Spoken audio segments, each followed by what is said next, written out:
સુરતમાં ભાગીદારની કારમાં drugs plant કરી ફસાવાનું ષડયંત્ર અને તાલિબાની સજા આપી નિર્દોષોને હેરાન કરનાર નામચીન ચિરાગ ગોટીને પોલીસ રિકન્સ્ટ્રક્શન માટે ઘટનાસ્થળે લઈ ગઈ હતી। રિકન્સ્ટ્રક્શનની આ પ્રક્રિયા દરમિયાન ભોગ બનનાર પરિવાર અને સ્થાનિક રહીશોમાં ભારે રોષ જોવા મળ્યો। લોકોના હાથમાં ચિરાગ ગોટી વિરુદ્ધના બેનરો અને પોસ્ટરો હતા, જેમાં તેને કડકમાં કડક સજા થાય અને ફાંસી આપવામાં આવે તેવી ઉગ્ર માંગણી કરવામાં આવી હતી। લોકોએ ડર છોડીને જાહેરમાં સૂત્રોચ્ચાર કર્યા। તાલિબાની સજા આપીને નિર્દોષોને હેરાન કરનારા શખ્સની શાન ઠેકાણે આવતી જોઈ લોકોમાં ન્યાયની આશા જાગી। ચિરાગ ગોટી પર મિત્રની કારમાં ડ્રગ્સ પ્લાન્ટ કરવા ઉપરાંત અપહરણ, ખંડણી અને મારપીટના ગંભીર આક્ષેપો છે। રિકન્સ્ટ્રક્શન દરમિયાન પોલીસનો ચુસ્ત બંદોબસ્ત હોવા છતાં લોકોની ભીડને કાબૂમાં કરવી મુશ્કેલ બની। ગુજરાતમાં પ્રથમવાર કોઈ આરોપી પ્રત્યે જનતાનો આવો પ્રચંડ આક્રોશ અને સામે પક્ષે પીડિતો દ્વારા ઢોલ નગારા સાથેની અનોખી પ્રતિક્રિયા ચર્ચાનું કેન્દ્ર બની છે।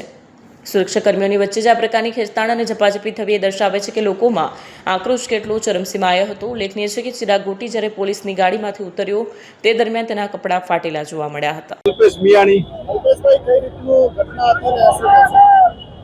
હું અને ચિરાગ ગોટી બંને ભાગીદાર હતા। અમારે ભાગીદારી થોડા ડિસ્પ્યુટના ચાલતા અમારે અલગ કરવાનું નક્કી થયું। અલગ કરવાનું જે નક્કી કર્યું એ બદલામાં વેર ભાવના રાખીને ચિરાગ ગોટીએ એના ભાઈ અને એના પપ્પા થ્રુ મારી ગાડીમાં ડ્રગ્સ મુકાવી પ્લાન્ટ કર્યું આપ્યું અને પોલીસને બાતમી આપીને ખોટો કેસ મારી ઉપર બનાવ્યો। પછી પોલીસે તટસ્થ તપાસ સાચી દિશામાં તપાસ કરી મને ભોગ બનનાર જાહેર કર્યો અને ચિરાગ ગોટીને આરોપી દર્શાવ્યો।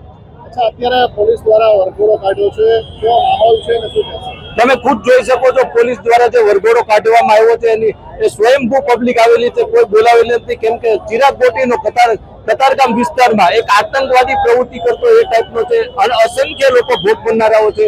હજુ પણ ઘણા લોકો એવા છે જે સામે આવી રહ્યા નથી, પણ ડીસીપી નકુમ સાહેબની માંગ છે જેટલા લોકો ભોગ બનનારા હોય સામે આવે, પોલીસ તપાસ કરશે અને જરૂર લાગે તો ફરિયાદ કરશો। તો હું ભોગ બનનારાઓને એક જ અપીલ કરું છું, સામે આવો, જે બી ભોગ બનનારો પોલીસ પાસે જાઓ, તમારું સાંભળશે અને ફરિયાદ દાખલ કરશે, તમને ન્યાય અપાવશે।